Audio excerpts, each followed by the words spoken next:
इस तृष्णा का कोई अंत नहीं।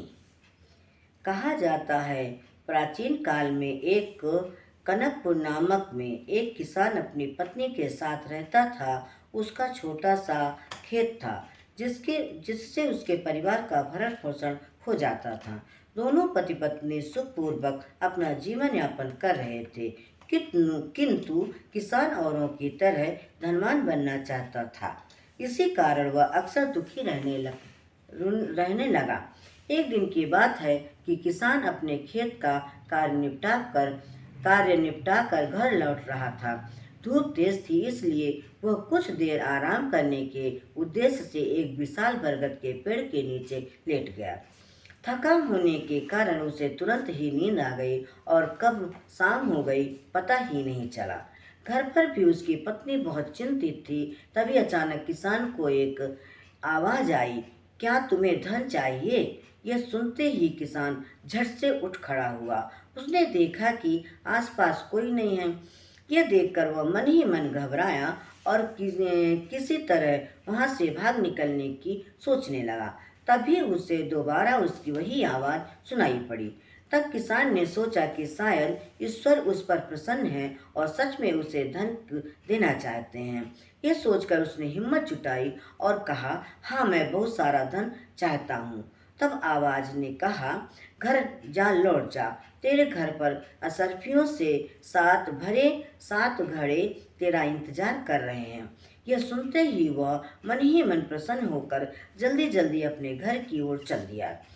जब उसने घर में प्रवेश किया तो ये देखकर दंग रह गया कि सच में उसके घर में 7 बड़े घड़े रखे थे और उसकी खुशी का ठिकाना न रहा। उसने अपनी पत्नी को आवाज लगाई और बोला, देखो, भगवान ने हमारी सुन ली। उत्साह में आकर वह घड़ों को खोल खोल कर देखने लगा। उसने देखा कि 7 में घड़ा आधा खाली था और शेष 6 घड़े सोने की असरफियों से भरे हुए थे। अब उसके पास इतना धन था कि उसका सारा जीवन सुखपूर्वक बिता सकता था। किंतु दोनों पति पत्नी यह सोचकर दुखी थे कि इस 7वें घड़े को कैसे भरा जाए। उसी दिन से दोनों पति पत्नी अपने खर्च में से कटौती करके 7वें घड़ा भरने में लग गए। दोनों ने अतिरिक्त काम करना भी शुरू कर दिया। जो भी कमाते उससे से सोना खरीद कर घड़े में डाल देते। ऐसा करते उनके कई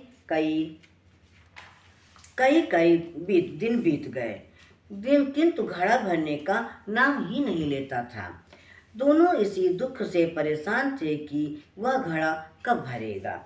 एक दिन एक साधु उसके घर आया और पति पत्नी को चिंतित देकर बोला, 7वां घड़ा भरा या नहीं?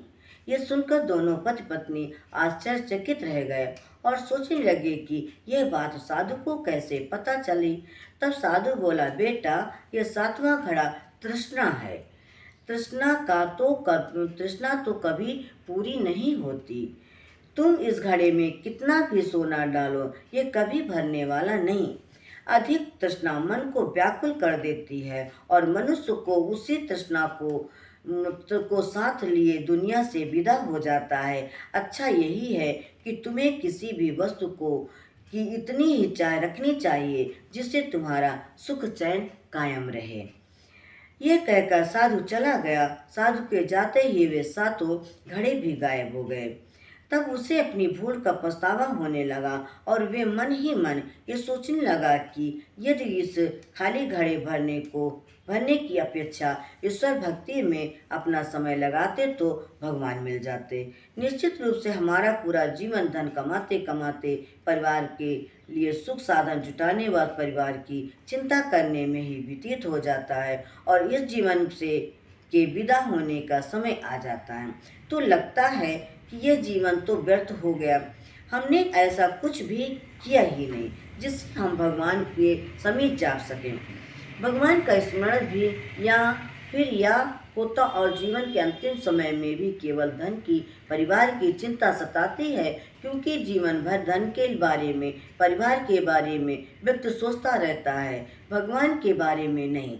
जिसके बारे में उसने जीवन भर सोचा है, उसके लिए जीवन भर कार्य किया है, उसके मन की आसक्ति होना स्वाभाविक है। और मरने के बाद भी जीवात्मा की आसक्ति नहीं छूटती, वह अपने घर परिवार के समीप ही मंडराती रहती है। इस तरह जिस धन के लिए, संपत्ति के लिए व्यक्ति इसकी चिंता करता है, वह धन व्यक्ति का उद्धार नहीं कर पाता। व्यक्ति का उद्धार तब होता है जब वह अपने मन के से दूसरों का कल्याण करता है, दूसरों की पीड़ा का निवारण करता है, शुभ कार्य करता है, तो ये ही उसका कल्याण करते हैं। अतः धन कमाना उससे वंचित करता है, गलत नहीं। गलत है धन के प्रति अत्यधिक आसक्ति रखना, धन के लिए परेशान रहना और अपने सबके कीमती मानव जीवन को व्यर्थ गंवा देना। मनुष्य के द्वारा किए गए शुभ कर्म ही व्यक्ति की सहायता करता है और अनुकूल परिस्थिति का निर्माण करते हैं। अतः बिना किसी अपेक्षा के व्यक्ति को शुभ कर्म करना चाहिए और अपने द्वारा वर्जित की गई धन संपदा का सदुपयोग करना चाहिए।